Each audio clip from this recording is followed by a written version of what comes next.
A very good evening, my dear students. So I hope you people have gone through the last session which we have started for Delhi सल्तनत. तो हमने काफ़ी सारी चीज़ें कर ली थी, हमने इंपॉर्टेंट टर्म्स कर लिए थे, हमने अरब इन्वेजन ऑफ सिंध किया था और बताया था मैंने आपको कि सबसे पहले जो अटैक हुआ था इंडिया पे 712 पे मोहम्मद बिन कासिम ने किया था. देन तुर्किश इन्वेजन भी हमने पढ़ लिया था कि महमूद ऑफ गजनी जो था या महमूद गजनवी अफ़गानिस्तान से, इन्होंने भी क्या किया था, इंडिया पे अटैक किया था. और he was the one who attack the India 17 times.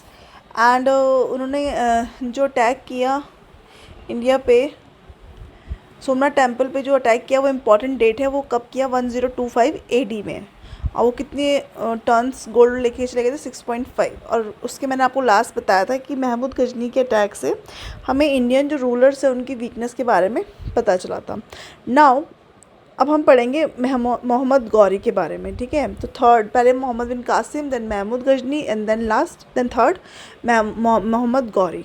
अब after gap of 150 years India was invaded again. 150 साल बाद, 1025 के 150 साल बाद क्या हुआ, इंडिया को फिर से अटैक किया गया.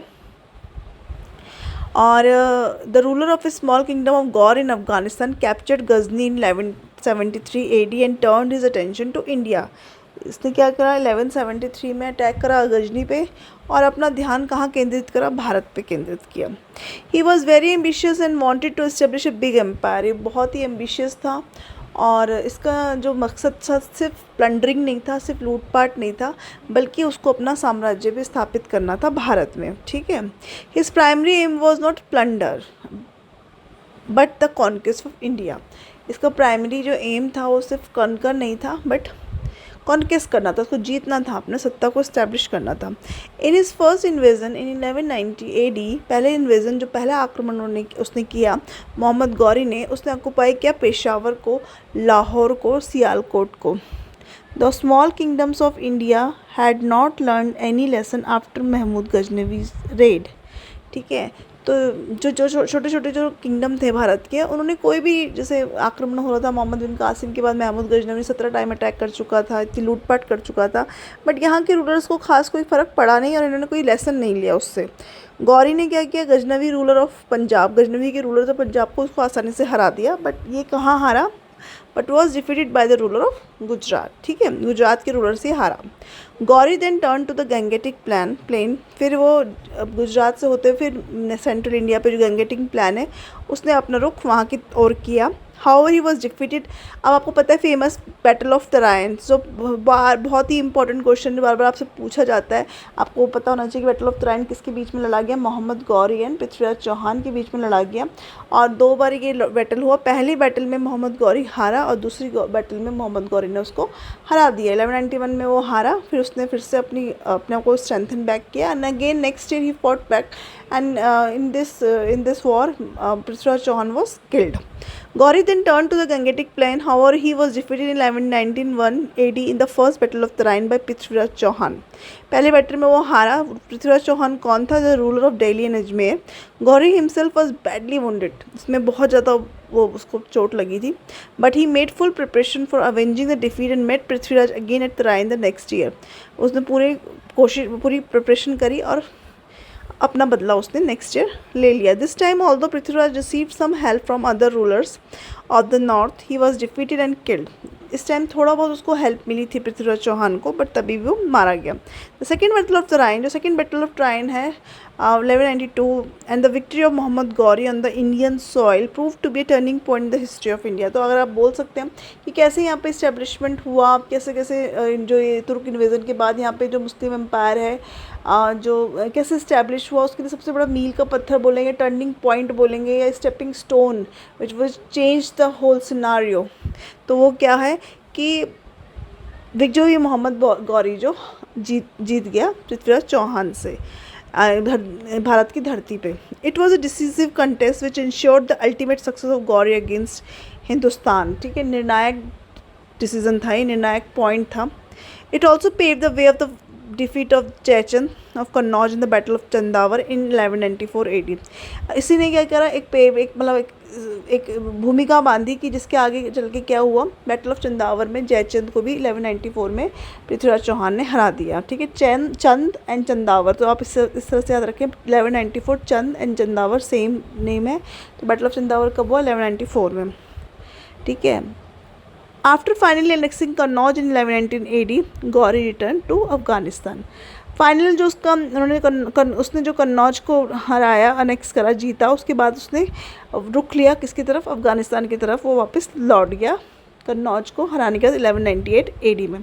तो कौन कौन से बैटल लड़े, देखो जो पहले बैटल है गजनी वाला, पंजाब वाला, वो इतना इंपॉर्टेंट नहीं है, गुजरात वाला भी इतना इंपॉर्टेंट नहीं है जिसमें गौरी हारा।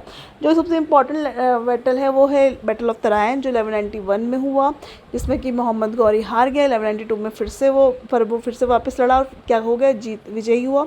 एंड बैटल ऑफ चंदावर जो उसने लड़ा जयचंद के साथ, वो भी 1194 वाला, वो भी इंपॉर्टेंट है। तो 3 डेट्स कहीं ना कहीं इंपॉर्टेंट हैं। ठीक है, अब क्या हुआ, जब वापस गया गौरी तो उसने क्या किया, यहाँ पे अपना एक स्लेव छोड़ा, इसलिए इसको जो डेंसिटी सबसे पहले जो बनती है, जैसे दिल्ली सल्तनत की सबसे पहली डेंसिटी आपको इसका शॉर्ट फॉर्म में पता है, गुड़ खा तस्ले में। तो गुड़ मतलब गुलाम, ता से तुगलक, खा मतलब खिलजी, पहले गुलाम फिर खिलजी फिर तुगलक फिर सैयद फिर लोधी और माँ से मुगल। ठीक है, गुड़ खा तस्ले, तो सबसे गुलाम वंश, तो गुलाम वंश मतलब ये अपने स्लेव्स को छोड़ के जाते थे यहाँ पे। तो establishment of Delhi Sultanate before leaving Mohammad Ghori his trusted slave and commander Qutubuddin Aibak, अब मतलब वापस जाने से पहले मोहम्मद गौरी ने क्या करा, ट्रस्टेड स्लेव जिसका बहुत विश्वसनीय उसका गुलाम था, वो नौकर था, एंड कमांडर भी था क्योंकि इनके जो जो उनके स्लेव होते हैं उनको पूरी ट्रेनिंग होती है। कुतुबुद्दीन ऐबक के बारे में अगर आप आगे जब हम पढ़ते हैं तो हम जानते हैं कि वो बहुत ही उसको बहुत ज़्यादा टैलेंटेड था, उसको घोड़ों की सवारी आना, सारी तरह से वो निपुण था, सारी युद्ध की विद्या हो, चाहे वैसे उसको रिलीजियस भी था, वो लाखों का दान करने वाला, लाख बख्श, पील बख्श की बहुत सारी उपाधि है उसको, जो कुतुबुद्दीन कुरान खां भी बोला जाता है, पूरी कुरान की उसको नॉलेज थी।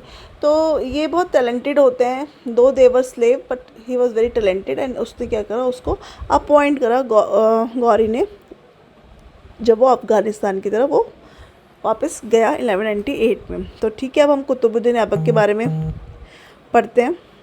ठीक है, तो कुतुबुद्दीन ऐबक से पहले क्या है, causes and consequences of the success of the Turks. क्या कॉजेज़ हैं और कॉन्सिक्वेंसेज क्या रहे कि, ठीक है, कॉजेज़ आपको पता है, डिसयूनिटी आपको पता है, उस टाइम पे चौहान्स थे, तोमर्स थे, दिल्ली सल्तनत से पहले यहाँ पे पाल्स थे। ठीक है, फिर उसके बाद तोमर्स थे, मतलब तोमर में अनंगपाल था, फिर चौहान आए, तो सारे राजपूत थे यहाँ पे। बट ये क्या थी, disunity among the Rajput rulers, disunity थी। सबसे मेन रीज़न जिसकी वजह से क्या हुआ, मोहम्मद गौरी सक्सेस हो गया। As a result of this disunity Islamic rule India was establish for the next more than 5 centuries, 500 साल तक के लिए यू कैन से, क्योंकि 17 आपको पता है 1857 में बहादुर शाह जफ़र तब तक के लिए लास्ट रूलर था मुग़ल, एंड तब तक के लिए 500 साल के लिए क्या हो गया, यहाँ पे इस्लामिक रूल इस्टेब्लिश हो गया। The Indian rulers did not learn any lesson from their failure against invasion time and again. Indian rulers ने कोई लेसन नहीं सीखा। ठीक है, जैसे एक हार हो गई तो वो एक अलर्ट उसमें नहीं गए, वो देवर वो cool and they thought whatever will happen we will see, but they did not get any lesson and they did not got united among themselves, so that they could stop the invasion and they could prohibit them to entering into the territory of India. The Indian rulers continue to quarrel among themselves, वो आपस में क्या कर रहे थे, लड़ रहे थे। The Turks enjoy military supremacy in terms of armour, planning and strategy as well as swift horses. उनके पास मिलिट्री सुप्रीमेसी थी। ठीक है, मतलब उन military they were very well equipped and well developed. Armour उनके जो हथियार थे, जो उनकी प्लानिंग थी, जो उनकी स्ट्रेटजी थी, उनके स्विफ्ट हॉर्सेज थे। The Indian rulers fail to realise that their slow moving elephants, ठीक है, वो घोड़े से लड़ते थे, तो इंडियन रूलर्स किससे से लड़ रहे थे, हाथियों से लड़ रहे थे। एंड पोरली इक्विप्ड सोल्जर्स के पास कोई आर्म्स नहीं थे, आर्मर्स नहीं थे, कोई हथियार नहीं थे। Were no match to the Turkish, neither did they try to modernise their army nor give any serious thought of मतलब टू प्लान अबाउट इट, ठीक है। तो जैसे वो तुर्क जो थे बहुत ही सुप्रीमेसी थी उनके पास स्विफ्ट घोड़े थे, आर्मर्स थे, उनकी प्लानिंग, उनकी स्ट्रैटेजी बहुत ही क्विक एंड बहुत ही इफेक्टिव थी। जबकि इंडियन जो रूलर्स थे वो अपनी पुरानी पद्धति से साथ ही वो क्या कर रहे थे, युद्ध को लड़ रहे थे, और ना ही उनका कोई इरादा था, ना ही उनकी कोई प्लानिंग चल रही थी कि हाँ हमको इस तरह से अपडेट होना है। An important cause of the success of the Turkish invaders was their religious zest, ठीक है। तो ये जो इनके पास जो ये रिलीजियस जेस्ट थी, एक कट्टरता, जो इनके पास एक कट्टरता थी अपने धर्म के प्रति, ये भी क्या था, एक बहुत इम्पोर्टेंट उनको एक्सपेंशन करना था इस्लाम का। तो ये मोटिव उनके लिए बहुत बड़ा था। तो उस मोटिव का जो इंटेंसिटी थी वो इतनी फियर्स थी कि इनका कोई मतलब they could not beat them. As a result of the success of the Turks, a period of Muslim rule started in India. तो इसके बाद जो टर्क्स सक्सेस हुए, एक पीरियड, मुस्लिम पीरियड जो इंडिया में स्टार्ट हुआ। In 1206 AD Qutubuddin Aibak led the foundation of Delhi Sultanate. तो ठीक, कुतुबुद्दीन ऐबक कब से गद्दी पे बैठा? 1206 में, इंपॉर्टेंट डेट है। अंडर डायनेस्टी, जिसको क्या बोला गया? Slave dynasty. मैंने आपको बताया स्लेव डायनेस्टी क्यों बोला गया, क्योंकि वो मोहम्मद गौरी का स्लेव था। It is also known sultanate as all the rulers were this period were known as sultans. इसको सल्तनत इसलिए बोला गया क्योंकि सबके सब रूलर्स जो यहाँ पे थे वो उनको किसका एक उपाधि मिली? सुल्तान की। The rule of the Delhi सल्तनत लास्टेड अबाउट 320 ईयर्स। तो दिल्ली सल्तनत की जो पूरा अवधि है वो कितने साल की? 320 साल की। मैंने आपको बताया वो पूरा शॉर्ट फॉर्म गुड़ खा तस्ले में करके। तो उस वैसे अगर आप चलो तो 1206 से लेके 1526, 1526 में क्या होता है? बैटल ऑफ पानीपत होता है, जिसमें यहाँ पे मुगल्स आ जाते हैं, बाबर आ जाता है। तो स्लेव डायनेस्टी है पहले, फिर खिलजी है, फिर तुगलक है, फिर सैयद है, फिर लोधी है। तो हम नेक्स्ट क्लास में पढ़ेंगे स्लेव डायनेस्टी के बारे में। I hope you people were able to understand this session. We have finished 2 sessions. Okay, take care. All the